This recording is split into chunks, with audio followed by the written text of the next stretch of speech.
মনে পড়ে আমার সেই দিনটির কথা, যখন মামি বললেন, আজ আমার পায়ে মালিশ করে দাও। তার এই কথায় আমি খানিকটা বিস্মিত হয়ে গেলাম। তারপর আমি মামির পায়ে মালিশ করতে শুরু করলাম। হঠাৎ মামি আমার হাত ধরে আমাকে নিজের দিকে টেনে নিলেন। আমি কিছু বুঝে ওঠার আগেই, বন্ধুরা, গল্প শুরু করার আগে একটু মামির সম্পর্কে জানাই। আমার মামির বয়স ৩৫ বছর এবং তিনি খুবই সুন্দর। তার সৌন্দর্যে সবাই মুগ্ধ হয়ে যেত। আমি তার বাড়িতে কাজ করতাম এবং তিনি প্রতিদিন আমার কাছে পায়ের মালিশ করাতেন। আমি চুপচাপ মাথা নিচু করে মালিশ করে যেতাম। একদিন যখন আমি মামির বাড়িতে গেলাম, তখন আমি দরজা নক করতে লাগলাম। অল্প সময়ের মধ্যেই একটি মিষ্টি আওয়াজ শুনতে পেলাম, ১ মিনিট আসছি। দরজা খোলার পরে যখন আমি মামিকে দেখলাম, মনে হলো যেন স্বর্গ থেকে কেউ নেমে এসেছে। তার রূপ, উজ্জ্বল ত্বক এবং চকচকে চোখ ছিল অসাধারণ। আমি তাকে দেখে কিছুক্ষণ অবাক হয়ে রইলাম। একদিন পত্রিকা বিলি করতে করতে একটা নতুন বাড়িতে ঢুকলাম। ভিতরে ঢোকার আগে একটু নার্ভাস লাগছিল, কিন্তু দরজা খুলতেই এক মহিলা হাসি মুখে বললেন, ভিতরে আসো, একটু চা খেয়ে যাও। আমার জীবনে আগে কোনো ক্রেতা এভাবে আমন্ত্রণ জানায়নি। সেই মহিলা বেশ ভালো মনের মানুষ মনে হল। আমি তার সাথে বসে চা খেয়ে বেশ কিছুক্ষণ গল্প করলাম। এরপর তাড়াতাড়ি পত্রিকা বিলি শেষ করে বাড়ি ফিরে গেলাম। একদিন বাড়িতে ছোট্ট একটা ঝগড়া হলো, আর কোনো কারণ ছাড়াই আমাকে বাড়ি থেকে বের করে দেওয়া হলো। মন খারাপ করে কলেজের দিকে হাঁটছিলাম, তখনই ভাগ্যক্রমে সেই মহিলার সাথে দেখা হয়ে গেল। তিনি তার গাড়ি নিয়ে কলেজের দিকে যাচ্ছিলেন। আমাকে দেখতে পেয়ে তিনি গাড়ি থামালেন। সেই মহিলার সাথে আমার আগের কিছু দিন থেকেই পরিচয় ছিল, কারণ তার বাড়িতে আমি পত্রিকা পৌঁছে দিতাম। সেদিন তিনি আমাকে তার গাড়িতে তুললেন এবং এক ক্যাফেতে নিয়ে গেলেন। ক্যাফেতে বসে কথা বলার সময় আমার ফোনে এক বন্ধুর কল এলো। ফোনটি আমার সেই বন্ধুর, যার বাড়িতে আগের রাতে আমি থাকার জন্য গিয়েছিলাম। সে রেগে গিয়ে বলল, তোর জন্য বাবা আমার উপর রাগ করেছেন, তাই আর আমার বাড়িতে আসিস না। বন্ধুর এই কথা শুনে খুব খারাপ লাগল। আমার মন তখন ভেঙে পড়েছিল। ভাবছিলাম দিনটা যেভাবেই হোক কাটিয়ে দিতে পারব, কিন্তু রাতে থাকার জন্য তো একটা জায়গা চাই। আমার চিন্তিত মুখ দেখে ওই মহিলা, যাকে আমি মামি বলে ডাকতাম, তিনি জিজ্ঞেস করলেন, কি হয়েছে? তোমার মন এত খারাপ কেন? কোনো সমস্যা হয়েছে কি? তার কথাগুলো শুনে মনে হলো আমি আমার কষ্টগুলো শেয়ার করতে পারি। তাই সব কথা তাকে খুলে বললাম। তিনি আমার কথা শুনে মৃদু হেসে বললেন, জানো, আমি অনেক দিন ধরেই একটা সাহায্যকারী খুঁজছিলাম। আমার বাড়িটা বড়, আর আমি একা সবকিছু সামলাতে পারি না। তুমি যদি চাও তাহলে এখানে থেকে আমার কাজে সাহায্য করতে পারো। কিছুদিন আগে বাড়ির পুরনো কর্মচারী গ্রামে চলে গিয়েছিল এবং সে আর ফিরে আসতে চাইছিল না। মামি বললেন, আমার এত বড় বাড়ি একা সামলানো সম্ভব নয়। তুমি যদি চাও এখানে থাকতে পারো। থাকার জায়গা, খাবার আর মাসে ১৫,০০০ টাকা সম্মানীয় পাবে। তার কথা শুনে আমি অবাক না হয়ে পারলাম না, কারণ তিনি আমার সব প্রশ্নের উত্তর একসঙ্গে দিয়ে দিলেন। সেই দিন থেকেই আমি তার বাড়িতে কাজ করা শুরু করলাম। থাকার ও খাওয়ার চিন্তা থেকে মুক্তি পাওয়ার পাশাপাশি বাড়ির সমস্ত কাজের দায়িত্ব নিজের কাঁধে নিলাম। এমনকি যে কাজগুলো জানতাম না, সেগুলোও তিনি ধীরে ধীরে আমাকে শিখিয়ে দিলেন। একদিন দুপুরে আমি নিজের ঘরে বসে বিশ্রাম নিচ্ছিলাম, তখন তিনি আমাকে ডাকলেন। বললেন, আমার পায়ে ব্যথা হয়েছে, একটু তেল মালিশ করে দাও। বাড়ির অন্য কাজের পাশাপাশি এমন কিছু করতে হবে তা ভাবিনি। তবে তিনি যা বলতেন তা না করার কোনো উপায় ছিল না। প্রায় ১ মাস ধরে তার বাড়িতে কাজ করছিলাম। এই সময়ে কেউ তার স্বামী বা পরিবারের অন্য কোনো সদস্যকে দেখেনি। একদিন কথায় কথায় জানতে চাইলাম, আপনি এত বড় বাড়িতে একা থাকেন কেন? উত্তরে তিনি বললেন, আমার স্বামী বিদেশে থাকেন। খুব কম সময় এখানে থাকেন। তবে প্রতি মাসে খরচের জন্য টাকা পাঠান। মামি দেখতে বেশ আকর্ষণীয় ছিলেন, তার বয়স আনুমানিক ৩৫ হবে। যখন তার পায়ে মালিশ করছিলাম, হঠাৎ তিনি আমার হাত ধরলেন। তারপর হালকা হেসে বললেন, তুমি জানো, যখন থেকে তোমার সঙ্গে আমার পরিচয় হয়েছে, তখন থেকেই তোমাকে আমার নিজের একজনের মতো মনে হয়। গত কয়েকদিন ধরে আমি লক্ষ্য করছিলাম মামি আমার প্রতি কিছুটা আলাদা আচরণ করছেন। একদিন তিনি হালকা হাসি দিয়ে বললেন, তোমার সাথে সময় কাটাতে আমার খুব ভালো লাগে। মনে হয় তুমি আমার পরিবারের কেউ। আমি কিছু বললাম না, শুধু চুপচাপ মাথা নেড়ে সম্মতি জানালাম। সেদিন রাতে তার সঙ্গে ডিনার শেষ করে নিজের ঘরে চলে এলাম। গভীর রাতে আচমকা দরজা খোলার শব্দে ঘুম ভেঙে গেল। ভাবলাম হয়তো কোনো চোর ঢুকেছে। বাইরে গিয়ে দেখি একজন অদ্ভুত পোশাক পরা লোক দাঁড়িয়ে আছে, আর মামি তার সাথে কথা বলছেন। লোকটি চলে গেলে আমি জিজ্ঞেস করলাম, কে ছিলেন উনি? মামি হাসি দিয়ে বললেন, ও আমার দূরের এক আত্মীয়। মাঝে মাঝেই আসে টাকা চাইতে। আজও তাই এসেছিল। কথাটা শুনে কিছু না বলে আমি ঘরে চলে যাচ্ছিলাম। তখনই তিনি বললেন, তুমি তো জেগেই আছো, তাই একটা কাজ করে দাও। আমার পায়ে একটু তেল মালিশ করে দাও। কারণ আমার পা আজ কেন জানি না অনেক ব্যথা করছে, তাই আমার ঘুম আছে না। আমি কোনো আপত্তি করলাম না, কারণ তার দয়ায় আমি এতদিন মাথা গোজার ঠাঁই পেয়েছিলাম। ধীরে ধীরে তার কথামতো পায়ে তেল মালিশ করতে লাগলাম। তবে কাজের সময় তিনি কিছুটা অস্বস্তিকর আচরণ করতে শুরু করলেন। আমি নিজের আবেগ নিয়ন্ত্রণ করলাম। কারণ চাকরি হারানোর ভয় ছিল, সেই রাতটি আমার জন্য খুব কঠিন ছিল। পরের দিনও তিনি কাজে সাহায্য করতে বলা আমি কলেজে যেতে পারলাম না। একদিন দুপুরে আমি নিজের ঘরে বসে বিভিন্ন বিষয় ভাবছিলাম। তখন হঠাৎ মামি আমার ঘরে এলেন, তার হাতে একটা বড় বক্স খুলে তিনি একটা ট্যাবলেট ফোন বের করে বললেন, তোমার পড়াশোনার জন্য এটা এনেছি। মাঝে মাঝে তুমি কলেজে যেতে পারো না, তাই ঘরে বসেই পড়ার কাজ করতে পারবে। তিনি আমাকে ট্যাব ব্যবহারের উপায় বোঝাতে লাগলেন।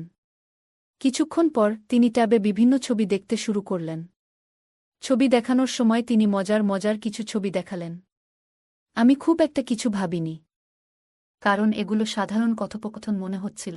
তারপর হঠাৎ তিনি বললেন, এই পোশাকগুলো কেমন লাগে? আমি এগুলো কিনেছি, আমার উপর কেমন মানাবে বলে মনে হয়? আমি মৃদু হেসে বললাম, আপনি নিশ্চয়ই দারুণ দেখাবেন। তিনি খুশি হয়ে বললেন, তাহলে একটু পরেই পরি। কিছুক্ষণ পর তিনি ঘর থেকে বেরিয়ে এলেন নতুন পোশাক পরে। তিনি আমাকে জিজ্ঞেস করলেন, কেমন লাগছে? আমি হালকা হাসি দিয়ে বললাম, খুব সুন্দর লাগছে। তবে আমি চোখ নামিয়ে রাখলাম, কারণ নিজের আবেগ নিয়ন্ত্রণ করাই সঠিক মনে করলাম। এরপর তিনি আয়নার সামনে দাঁড়িয়ে নিজের পোশাক ঠিক করতে লাগলেন। তার আত্মবিশ্বাস আর নতুন পোশাকের রূপ একদম আলাদা লেগেছিল। আমি ভেতরে ভেতরে খুবই অস্বস্তি বোধ করছিলাম। একদিকে নিজের অনুভূতিগুলো নিয়ন্ত্রণ করার চেষ্টা, আর অন্যদিকে চাকরি হারানোর ভয়। বাড়ি থেকে বের করে দেওয়ার পর এখানেই আমার থাকার সব ব্যবস্থা হয়েছে, তাই এখানে থাকাটাই ছিল আমার জন্য গুরুত্বপূর্ণ। হঠাৎ করে মামি আমাকে জিজ্ঞেস করলেন, তোমার কাছে আমি কেমন লাগছি? আমি কিছুটা নার্ভাস হয়ে বললাম, আপনি খুবই সুন্দর লাগছেন। এই রূপ আপনার স্বামীকে দেখানো উচিত। দেখবেন তিনি বিদেশ থেকে দৌড়ে চলে আসবেন। তিনি আমার কথায় মৃদু হেসে বসলেন, তবে একটু পর মুখ গোমড়া করে বিছানায় বসে পড়লেন। কিছুক্ষণ পর তিনি বললেন, আমার স্বামীকে ভিডিও কলে এই সাজ দেখালেও কোনো লাভ নেই। তার কাছে তার কাজই সব। আমি শান্তভাবে বললাম, আপনি খুবই আকর্ষণীয় একজন মানুষ। তবে আপনার স্বামী হয়তো কাজ নিয়ে বেশি ব্যস্ত। তিনি মৃদু হাসি দিয়ে বললেন, আমার বয়স এখন ৩৫। তবুও তিনি কখনো পরিবার নিয়ে ভাবেননি। আমি এখন একাই জীবনযাপনে অভ্যস্ত, তবে মাঝে মাঝে মনে হয় জীবনে একজন সঙ্গীর প্রয়োজন, যে আমাকে ভালোবাসা এবং আনন্দ দিতে পারবে। তার কথাগুলো শোনার পর আমি আর কোনো কথা বললাম না। মনে হলো তিনি তার মনের কষ্টগুলো ভাগ করে নিচ্ছেন। মামি মৃদু কণ্ঠে বললেন, যদি আমার স্বামী আমাকে সত্যিই বুঝতেন, তবে আজ এই দিন দেখতে হতো না। আমি কারো সমর্থনের জন্য এভাবে অপেক্ষা করতাম না। তার চোখে জল এসে গেল। এরপর বললেন, তোমাকে দেখে আমার বিশ্বাস হয় তুমি কখনো আমাকে হতাশ করবে না। আমি বুঝতে পারছিলাম তিনি হয়তো ধীরে ধীরে নিজের একাকিত্বের কথা শেয়ার করছেন। তিনি সামনের চেয়ারে আধো পোশাকে বসে রইলেন। আমি অস্বস্তি বোধ করছিলাম এবং নিজেকে সামলাতে সেই ঘর থেকে বেরিয়ে এলাম। বুঝতে পারছিলাম সেখানে থাকলে নিজের ওপর নিয়ন্ত্রণ রাখা কঠিন হয়ে যাবে। রাতে রান্নাঘরে যখন আমি রাতের খাবার প্রস্তুত করছিলাম, তখন হঠাৎ তিনি রান্নাঘরে এলেন। আমি গরম দুধ আগে থেকেই তৈরি করে রেখেছিলাম। তিনি দুধের পাত্রটি তুলে নিচে রাখছিলেন, কিন্তু অসাবধানতাবশত সেই গরম দুধ আমার পায়ের উপর পড়ে গেল। পা জ্বলে যাওয়ায় আমি যন্ত্রণায় চিৎকার করতে লাগলাম। মামি দ্রুত আমাকে তার ঘরে নিয়ে গেলেন এবং কুলিং ক্রিম দিয়ে আমার পায়ে মালিশ করতে শুরু করলেন। আমি ততক্ষণে সাধারণ প্যান্ট পরা অবস্থায় তার সামনে শুয়েছিলাম। কিন্তু আমার সমস্ত মনোযোগ ছিল পায়ের ব্যথার উপর। পায়ের ব্যথায় অনেক কষ্ট পাচ্ছিলাম। তিনি অনুশোচনায় ভেঙে পড়ে বললেন, তোমার এমন কষ্টের জন্য আমিই দায়ী। আমি আসলেই ভুল করেছি। নিজেকে ক্ষমা করতে পারছি না। তার কথাগুলো শুনে আমি তাকে শান্ত করার চেষ্টা করলাম, কারণ তার চোখে অনুশোচনা স্পষ্ট ছিল। মামি হঠাৎ নিজেকে দোষারোপ করতে লাগলেন এবং নিজের হাত দিয়ে নিজের গালে চড় মারতে শুরু করলেন। এই দৃশ্য দেখে আমি হতবাক হয়ে গেলাম। তখন আমি তার হাত ধরে থামালাম এবং বললাম, আপনার কোনো দোষ নেই। যা হওয়ার ছিল তা হয়ে গেছে। আমরা অতীত বদলাতে পারব না। এখন নিজেকে দোষ দেওয়া বন্ধ করেন। তার চোখ দিয়ে জল গড়িয়ে পড়ছিল। আমি এগিয়ে গিয়ে তার চোখের জল মুছে দিলাম। কিন্তু হঠাৎ তিনি আমার আহত পায়ে হাত রাখলেন আর আমার মুখ দিয়ে যন্ত্রণার শব্দ বেরিয়ে গেল। তিনি সঙ্গে সঙ্গে সরে গেলেন। আমি একজন ২০ বছরের তরুণ আর তিনি ৩৫ বছরের একজন পরিপক্ব নারী। এমন পরিস্থিতি আমি কল্পনাও করিনি। রাতে তিনি আমার জন্য দুধ নিয়ে এলেন এবং আবারও আমার পায়ে ক্রিম লাগালেন। আমার পা খুবই ব্যথা করছিল। দুধ খাওয়ার কিছুক্ষণ পর আমি ঘুমিয়ে পড়লাম, কিন্তু তিনি আমার পায়ের কাছে বসে অনেকক্ষণ ধরে আমার যত্ন নিচ্ছিলেন। পরবর্তী কয়েকদিনে তার যত্নের জন্যই আমার পা দ্রুত সেরে উঠল। যখন আমি পুরোপুরি সুস্থ হলাম, তখন তিনি আমাকে আরও ভালো করে দেখভাল করতে শুরু করলেন। প্রতি রাতেই দুধ খাওয়ার ব্যবস্থা করতেন এবং সবসময় আমার ভালো থাকার জন্য চিন্তিত থাকতেন। একদিন সন্ধ্যায় তিনি আমাকে তার ঘরে ডাকলেন। আমি ঘরে ঢুকে দেখলাম তিনি শুধু একটি তোয়ালে জড়িয়ে আছেন। এই দৃশ্য দেখে আমি খানিকটা অস্বস্তিতে পড়ে গেলাম, কারণ আমি তাকে অনেক সম্মান করতাম। তিনি আমার আশ্রয়দাতা।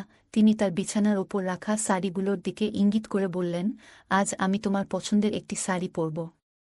একটু বাইরে যেতে চাই, তাই তুমি যেটা বলবে সেটাই পরব। আমি শাড়িগুলোর মধ্যে থেকে একটি বেছে দিয়ে বললাম, এটি আপনার জন্য একদম মানানসই হবে। আজ মামির আচরণ খুবই আলাদা ছিল। মনে হচ্ছিল তিনি হয়তো প্রথমবার সাদা সালোয়ার কামিজ পরেছেন। সারা দিন আমাকে সাহায্যের জন্য ডেকে চলেছেন।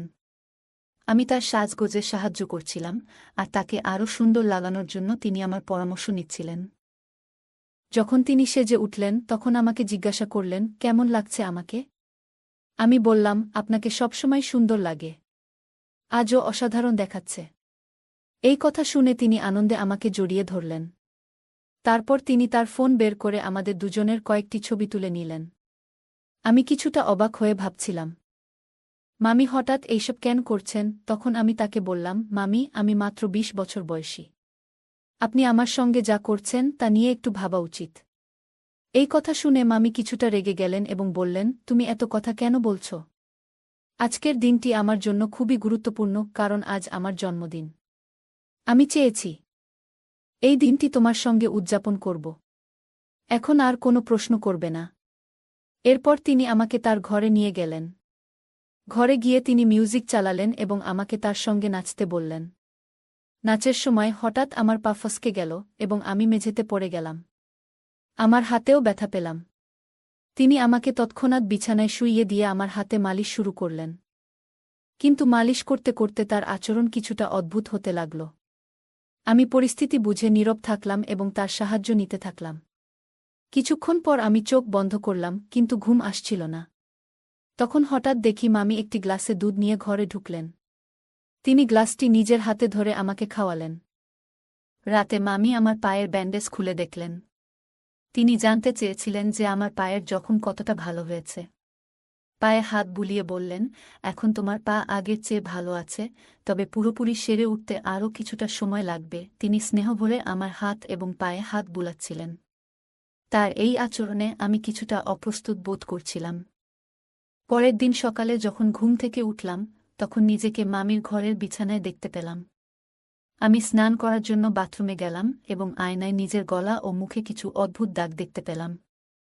আমি ভাবতে লাগলাম, এটি কিভাবে হলো? হয়তো আমার অসাবধানতার জন্য এমন হয়েছে। এরপর থেকে মামি প্রায়ই আমাকে তার ঘরে ডেকে নিয়ে যেতেন। তিনি আমাকে নানান বিষয়ে পরামর্শ দিতেন, কখনো গল্প করতেন, আবার কখনো মজার হিন্দি মুভি দেখাতেন। মাঝে মাঝে রাতে আমার জন্য গরম দুধ নিয়ে আসতেন এবং স্নেহভরে খাওয়াতেন। তিনি আমার পরিবারের লোকেদের মতো আমার অনেক যত্ন নিতেন। আর এখন তো আমার সেই পরিবারও আমার খোঁজ নেয় না। তাই এখন মামি আমার কাছেই সব। আমি গত ২ মাস ধরে বাড়ি থেকে দূরে আছি। আমার পরিবার আমাকে খোঁজেনি, এটা ভেবে মন খারাপ হচ্ছিল। তবে মামি আমাকে যত্ন করেছেন, যা আমার মনে শান্তি দিয়েছে। একদিন মামি আমাকে তার পুরনো ফটো অ্যালবাম দেখালেন। সেই ফটোতে তার জীবনের অনেক স্মৃতি ছিল। তিনি বললেন, জীবনের সব সময় দুঃখ থাকলেও এগিয়ে যেতে হয়। তার এই কথাগুলো আমাকে অনুপ্রাণিত করল। সেই দিন থেকে আমি নিজেকে নতুনভাবে গুছিয়ে নেওয়ার সিদ্ধান্ত নিলাম। মামি আমার পাশে ছিলেন এবং তার স্নেহ ও যত্ন আমাকে নতুন পথ খুঁজে পেতে সাহায্য করল। রাত গভীর হয়ে গিয়েছিল। আমি আমার হাতের ব্যথা নিয়ে প্রতিদিনের মতো পাশের ঘরে গেলাম। ঘরে ঢুকেই চোখ পড়ল একটি ছোট, আকর্ষণীয় পোশাকের উপর।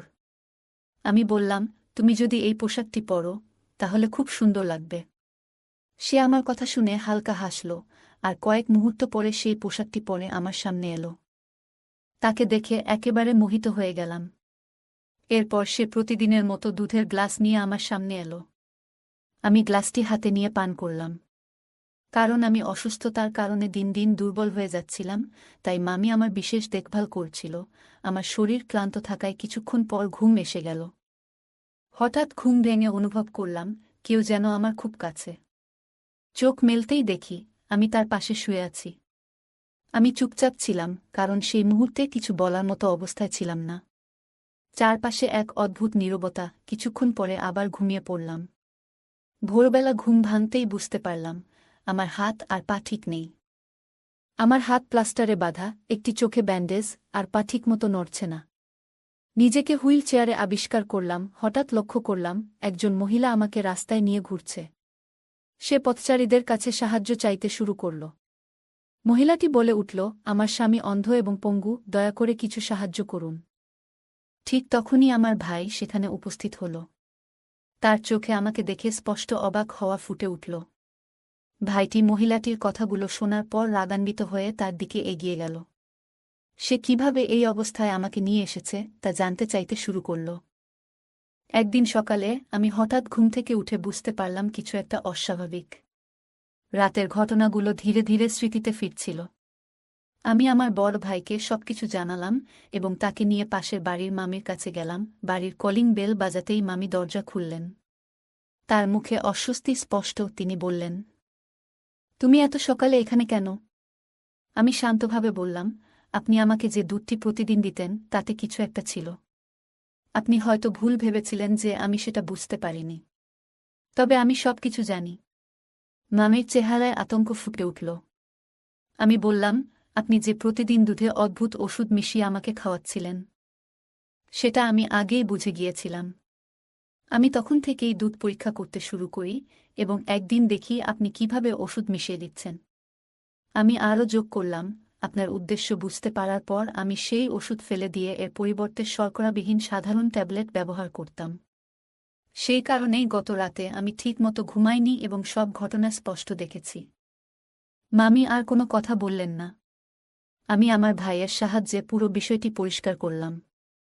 আমার ভাই আমাকে বলল, এখন তুমি নিরাপদ আর এই বাড়িতে তোমার আসা বন্ধ করবে। এরপর আমি নিজেকে প্রতিজ্ঞা করলাম, আর কখনো এমন ভুল করব না যাতে কারো ফাঁদে পড়তে হয়। আমি আগে থেকেই আমার অবস্থানের খবর আমার বড় ভাইকে পাঠিয়েছিলাম। তিনি দ্রুত সেখানে পৌঁছে যান এবং তার সঙ্গে এক নারী পুলিশও ছিলেন। মামিকে দেখেই পুলিশ তাকে চড় মারলেন। চড় খাওয়ার পর মামি সব সত্যি কথা বলতে শুরু করলেন। আসল সত্যি হল, মামির স্বামী বিদেশে ছিলেন না। যাকে তিনি আমার কাছে ভাই হিসেবে পরিচয় করিয়ে দিয়েছিলেন তিনিই তার স্বামী। সে কোনো মানসিক সমস্যাগ্রস্ত ছিল না, বরং মামি এবং তার স্বামী মিলে শিশুদের পাচারের সঙ্গে জড়িত ছিল। তারা শিশুদের শারীরিকভাবে অক্ষম করে ভিক্ষা করতে বাধ্য করত। আমাকেও তারা সেই পথে ঠেলে দিতে চেয়েছিল। মামি আমাকে প্রতিদিন দুধে নেশাজাতীয় ওষুধ মিশিয়ে খাওয়াতেন যাতে আমি অচেতন হয়ে যাই এবং তাদের পরিকল্পনার শিকার হই। কিন্তু আমি সময়মতো নিজের ভাইয়ের সাহায্য নিই। সেই কারণেই আজ আমি মুক্ত। আমার ভাই মামি এবং তার স্বামীকে গ্রেপ্তার করতে সাহায্য করেন। পরবর্তী সময়ে ভাই আমাকে বললেন, তুমি আজ সত্যিই সাহসিকতার উদাহরণ সৃষ্টি করেছ। তবে মনে রেখো, বাইরের পৃথিবীতে অনেক মানুষ আছে যারা শুধু তোমার দুর্বলতার সুযোগ নিতে চায়। কিন্তু তোমার পরিবারই একমাত্র যারা সবসময় তোমার ভালো চায়। আমার ভাই আমাকে সেদিন অনেক গুরুত্বপূর্ণ কিছু বোঝালেন। তিনি বললেন, এই পৃথিবীতে বাইরের মানুষ অনেক সময় আমাদের ক্ষতি করার চেষ্টা করে, কিন্তু মনে রেখো, পরিবারই আমাদের আসল শক্তি, আমাদের নিরাপত্তার ঢাল। তাই কোনো ভুল সিদ্ধান্ত নেওয়ার আগে আমাদের সবসময় পরিবারের কথা মনে রাখা উচিত। ভাইয়ের কথা আমার মনে গভীর ছাপ ফেলল। আমি তাকে কথা দিলাম, আজ থেকে আর কখনো এমন ভুল করব না। আমি পরিবারের পরামর্শ মেনে চলব। ভাই আমাকে জড়িয়ে ধরলেন। আর আমি বুঝতে পারলাম পরিবারের গুরুত্ব কতটা। বন্ধুরা, এই পৃথিবীতে কিছু মানুষ নিজেদের স্বার্থের জন্য এত নিচে নেমে যায় যে তারা ভুলে যায় মানবতার আসল উদ্দেশ্য। কিন্তু যখন তারা সেই ভুল বুঝতে পারে, ততক্ষণে অনেক ক্ষতি হয়ে যায়। আসলে এই পৃথিবীতে আমাদের পাঠানো হয়েছে ভালো কাজ করার জন্য। যদি আমরা সঠিক পথে চলি, তাহলে আমাদের কখনো ভুল করার প্রয়োজন হবে না।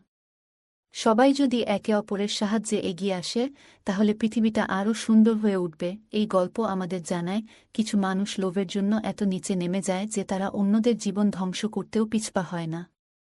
গল্পের মামি এবং তার স্বামী শিশু পাচার এবং শারীরিক অক্ষমতার মতো নৃশংস কাজ করত। এটি আমাদের মনে করিয়ে দেয় যে সতর্ক না হলে আমরাও এমন ফাঁদে পড়তে পারি। গল্পের শেষাংশ আমাদের মনে করিয়ে দেয়, আমরা এই পৃথিবীতে এসেছি ভালো কাজ করার জন্য। পরোপকার এবং ন্যায় পথে চললে আমাদের জীবনে কখনো ভুল করার প্রয়োজন পড়ে না। একে অপরকে সাহায্য করলে সমাজ সুন্দর হয়। তাই মানবিক মূল্যবোধ বজায় রাখা প্রয়োজন। গল্পের প্রধান চরিত্র নিজের ভুলগুলো থেকে শিক্ষা নিয়েছে। সে প্রতিজ্ঞা করেছে যে ভবিষ্যতে পরিবারের পরামর্শ ছাড়া এমন কোনো সিদ্ধান্ত নেবে না যা বিপদ ডেকে আনতে পারে। এটি দেখায় যে প্রতিটি ভুল আমাদের জীবনে একটি বড় শিক্ষা দেয়। এই শিক্ষা গ্রহণ করে ভবিষ্যতে আরও সতর্ক হওয়া উচিত।